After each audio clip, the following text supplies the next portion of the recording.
Hello, my name is Tanya and welcome to my channel.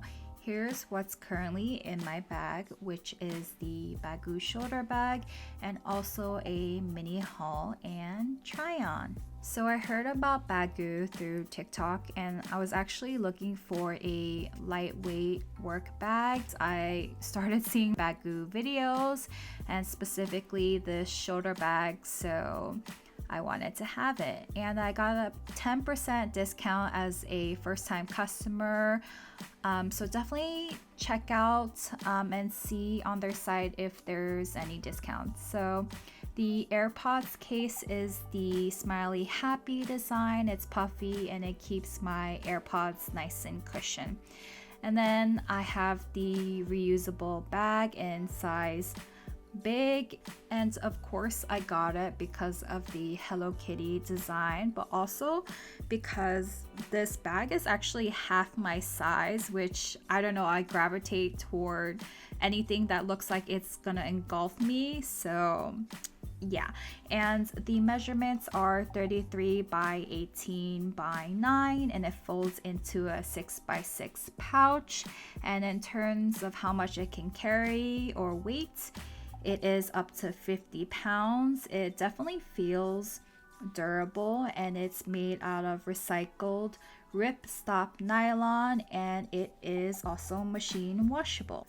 Now on to the main purchase. I got the shoulder bag in black and white pixel gingham, and the measurements are 10.5 by 14 by 4 with a 27.5 adjustable quilted strap, and it's made out of recycled heavyweight nylon and recycled ripstop nylon lining. You can wear this crossbody. I just like wearing it on the shoulder. Now what's currently in my Baggu shoulder bag, it fits up to a 13 or 14 inch laptop. I have a Apple Mac Air and you have to put it in vertically, not horizontally.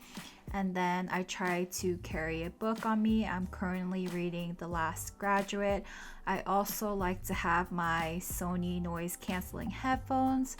I live in New York City and there's just so much going on. So to cancel out all the background noise, I need my headphones. Then I have my reusable bags for spontaneous shopping and a second pair of headphones because I always forget to charge one or the other. Hand sanitizer and lip balm is always in every bag, and my Shiseido sunscreen stick and some breath mints, my glasses because my eyesight has gotten worse over the years, a hair clip, and my wallet. There is an interior pocket, so I put in my quick and easy access essentials like my keys and pepper spray, which I forgot to show here. And you can see that there's actually still more room. I could put more stuff in here, and if I had my water bottle, that's what I would put. And now showing the reusable bag for reference, comparing to what it looks like on me, and it's just so big. I can definitely use it like as a laundry bag, or for any items that would be this big. But thank you so much for watching, and I hope to post more videos. See you soon. Bye.